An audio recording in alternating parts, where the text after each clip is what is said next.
Ministre. La parole est à Monsieur Jean-Michel Clément, rapporteur de la Commission des lois constitutionnelles, de la législation et de l'administration générale de la République.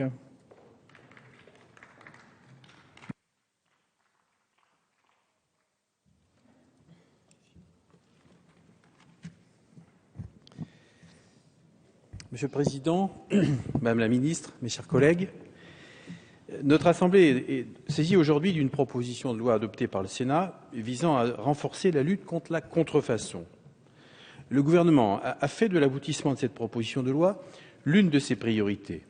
D'une part, il a engagé la procédure accélérée sur ce texte. Et d'autre part, la proposition de loi a été inscrite à notre ordre du jour durant une semaine du gouvernement. La contrefaçon est aujourd'hui un fléau en pleine expansion, à l'heure de la mondialisation de l'économie. Au niveau international, le trafic de produits contrefaisants représenterait environ 250 milliards d'euros annuels, soit environ 30% des revenus de la criminalité organisée.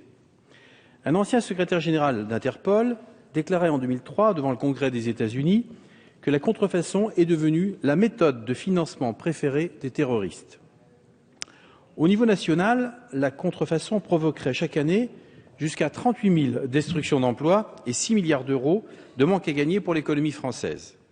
En outre, les effets de la contrefaçon sont loin de se limiter à la seule sphère économique, en touchant de nombreux biens de consommation courante, médicaments, textiles, jouets, cigarettes, etc., et des produits et matériels à usage professionnel, pièces automobiles, produits du bâtiment. La contrefaçon porte aussi atteinte à la sécurité et à la santé des individus. Notre législation anti-contrefaçon a été notablement renforcée par la loi du 29 octobre 2007, qui a transposé une directive européenne du 29 avril 2004 relative au respect des droits de propriété intellectuelle. Cette loi avait alors été adoptée sur le rapport de notre collègue Philippe Gosselin, qui est d'ailleurs co-rapporteur d'application de la loi que nous abordons aujourd'hui. En février 2011, nos collègues sénateurs, messieurs Béteille et Young, ont procédé à une évaluation des effets de la loi de 2007. Leurs principales recommandations ont trouvé leur traduction dans une première proposition de loi dont la discussion n'est pas allée jusqu'à son terme pour des raisons de calendrier électoral. Le 30 septembre 2013, une nouvelle proposition de loi tendant à renforcer la lutte contre la contrefaçon a été déposée par Richard Young et les membres du groupe socialiste du Sénat, proposition qui reprend pour une large part la proposition précédente. Cette proposition de loi a été adoptée par le Sénat le 20 novembre 2013 et c'est ce texte modifié par notre commission des lois que nous examinons aujourd'hui. Disons-le, sans bouleverser la législation existante, cette proposition de loi tente à lui apporter plusieurs améliorations et clarifications. Les enjeux économiques sont en effet importants et les pratiques du commerce, et par conséquent celles des contrefacteurs, en perpétuelle évolution. Il convenait d'ajuster mieux encore le cadre législatif du contrôle douanier notamment. Alors qu'en est-il ? Les améliorations contenues dans ce texte portent par exemple sur les moyens d'action des douanes, qui bénéficieraient d'un dispositif juridique très complet pour lutter contre les différentes formes de contrefaçon.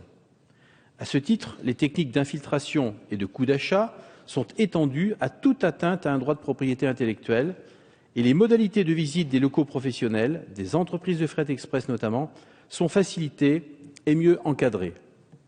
Je tiens à préciser que cette proposition de loi, qui définit les moyens d'intervention des douanes en cas de transbordement, n'a pas vocation à contourner la jurisprudence dite Nokia-Phillips de la Cour de justice de l'Union européenne. Le dispositif proposé s'inscrit au contraire dans le droit fil de la jurisprudence européenne.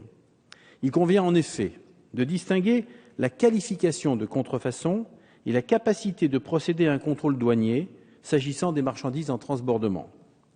Ces marchandises peuvent toujours être soumises au contrôle douanier, mais ne peuvent donner lieu à une qualification de délit de contrefaçon en droit français, et dans certains cas seulement, que s'il est démontré qu'elles ont vocation à être commercialisées sur le territoire français, et ce, dans le respect des critères posés par la jurisprudence européenne. D'autres améliorations portent sur la protection juridictionnelle de la propriété intellectuelle, qui serait renforcée sur plusieurs points, comme en matière de preuve de la contrefaçon ou d'indemnisation des dommages causés par celle-ci.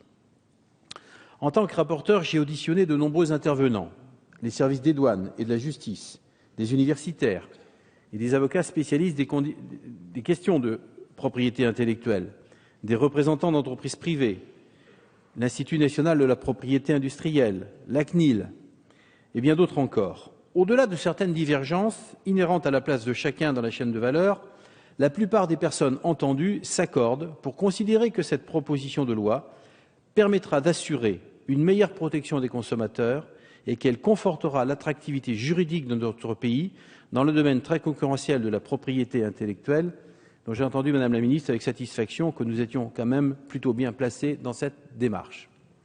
Ceci énoncé, je rappellerai que notre commission des lois a adopté cette proposition de loi en lui apportant, à mon initiative, plusieurs améliorations. D'abord, nous avons amélioré l'indemnisation des victimes de la contrefaçon.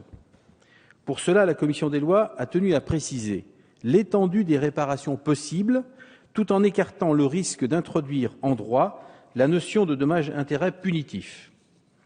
Premièrement, la commission des lois a précisé que les différentes composantes du préjudice subi doivent chacune être prises en compte par le juge civil afin d'éviter toute appréhension trop globale ou insuffisante du dommage causé. Deuxièmement, le préjudice moral doit lui aussi être indemnisé. Le texte le prévoit désormais explicitement. Troisièmement, il paraît anormal que le contrefacteur soit seulement condamné au paiement d'une somme équivalente à celle versée par l'exploitant régulier d'un droit de propriété intellectuelle. Pour que le dispositif soit dissuasif, il faut que le contrefacteur s'expose nécessairement au paiement d'une somme plus élevée. Ensuite, plusieurs modifications ont été apportées par notre commission et elles ont visé à conforter et à compléter la procédure dite de saisie contrefaçon, qui permet à un huissier de justice de prélever des échantillons ou de saisir des objets litigieux en vue de démontrer une contrefaçon. Dans le cadre du chapitre relatif au renforcement des pouvoirs des douanes, nous avons étendu le délit de contrefaçon à tous les droits de propriété intellectuelle, y compris aux topographies de produits semi-conducteurs, ce qu'on appelle les puces, cartes à puces, qui ont été oubliées du champ lors de la première lecture au Sénat. Un autre sujet a fait débat, et il le fera encore à n'en pas douter, tant il est sensible, c'est celui des semences de ferme, dont l'apparition dans ce texte peut surprendre et méritera explication. L'utilisation par un agriculteur de ces semences de ferme sur sa propre exploitation ne peut en aucun cas être qualifiée de contrefaçon, quel que soit le type de semences de ferme utilisées. Je considère également important d'exclure toute possibilité de destruction des récoltes issues des semences de ferme, même celles protégées par un certificat d'obtention végétale et couvertes par un accord interprofessionnel. La destruction de denrées alimentaires ou de produits agricoles ne portant pas atteinte à la santé humaine constituant toujours une sanction disproportionnée et incompréhensible pour les agriculteurs. Je vous proposerai 2 amendements en ce sens. Notre commission des lois a également permis à l'administration douanière de transmettre des images, photos ou vidéos aux titulaires du droit en cas de retenue afin qu'ils saisissent les tribunaux dans les meilleurs délais, dont elle a précisé le point de départ. D'autres modifications tendent par ailleurs à préciser les dispositions relatives à la création d'un fichier informatisé des données qui seraient transmises par la Poste et les entreprises de fret express à la Direction générale des douanes pour lui permettre de rechercher des preuves et constater des infractions douanières. Notre souci a été de renforcer les garanties attachées à la création d'un tel fichier au regard des exigences de la loi informatique et liberté. Je vous proposerai d'ailleurs d'adopter des amendements complémentaires en ce sens pour tirer les conséquences des remarques formulées par la CNIL, adressées par courrier à notre président de la commission des lois après la réunion de celle-ci.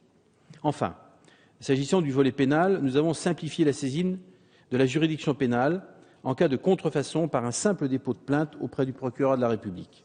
En revanche, contrairement à ce que j'avais annoncé en commission, j'ai finalement renoncé à proposer l'alourdissement des différentes peines réprimant les délits de contrefaçon, considérant que l'essentiel est ailleurs, il est dans l'effectivité des poursuites et dans le démantèlement des réseaux.